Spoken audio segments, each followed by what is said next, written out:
Assalamualaikum warahmatullahi wabarakatuh. Apa kabar semuanya? Semoga sehat selalu, dilimpahkan rezekinya dan tetap semangat.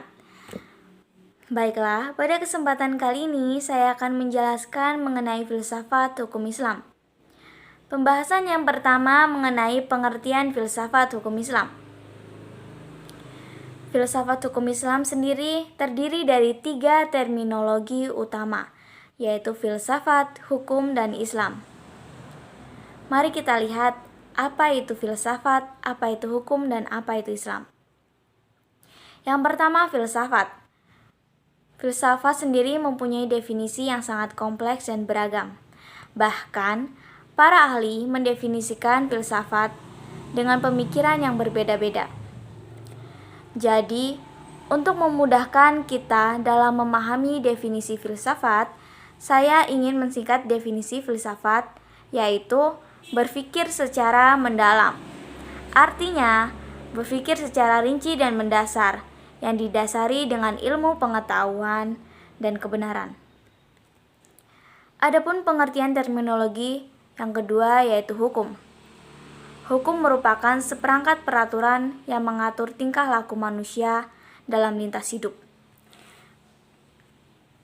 Secara ringkas, hukum berarti ketetapan. Pengertian tersebut merupakan pengertian hukum berdasarkan administrasi negara.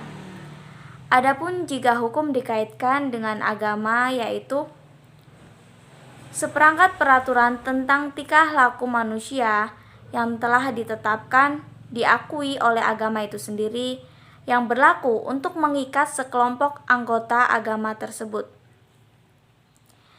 Sedangkan Islam adalah agama yang terkumpul di dalamnya yang terdapat aturan-aturan dan ritual-ritual dan lain-lain. Di dalam Islam terdiri dari dogma-dogma, hukum-hukum yang mengikat segenap pengikut dari agama itu. Dari penjelasan tersebut dapat diambil kesimpulan bahwa filsafat hukum Islam itu merupakan filsafat yang menganalisis hukum Islam berdasarkan kebenaran dan ilmu pengetahuan sehingga mendapatkan keterangan yang mendasar, yang berguna untuk mengatur, mengendalikan pemeluk agama Islam yang bertujuan untuk menguatkan dan memelihara hukum Islam sesuai dengan kaidah-kaidah yang telah ditetapkan Allah SWT. Penjelasan selanjutnya mengenai faktor yang menjadi ciri filsafat hukum Islam. Yang pertama, ada argumentasi atau wacana. Argumentasi atau wacana ini pembahasannya meliputi pemikiran, rasio, dan tanpa verifikasi uji empiris. Yang kedua, segala hal atau sekalian alam. Pembahasannya bersifat universal.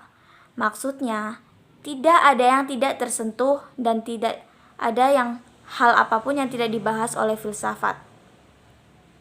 Yang ketiga, sistematis. Pembahasnya dilakukan secara teratur, mengikuti sistem yang berlaku, sehingga tahapan-tahapannya mudah untuk diikuti. Yang keempat, radikal. Radikal berarti mendasar atau akar rumput. Jadi, berpikir sampai ke akar-akarnya dan mendasar. Jika bertindak radikal, itu dapat dikenakan undang-undang, tetapi jika berpikir secara radikal, kita diperbolehkan, karena kita mempunyai kebebasan dalam berpikir. Yang kelima, hakikat. Hakikat merupakan ciri khas dari filsafat. Hakikat adalah pemahaman atau hal yang paling mendasar. Hakikat sendiri memiliki definisi lain, yaitu ilmu mantik atau logika, jami atau memuat, dan mani atau menolak. Berdasarkan 5 ciri filosofi tersebut, dapat diambil kesimpulan bahwa filsafat merupakan kebebasan berpikir manusia terhadap segala hal tanpa batas dengan mengacu pada hukum keraguan atas segala hal. Bahwa sekalian alam dan segala hal dapat dilihat dari berbagai sudut pandang melalui kontemplasi pemikiran yang sistematis, logis, dan radikal.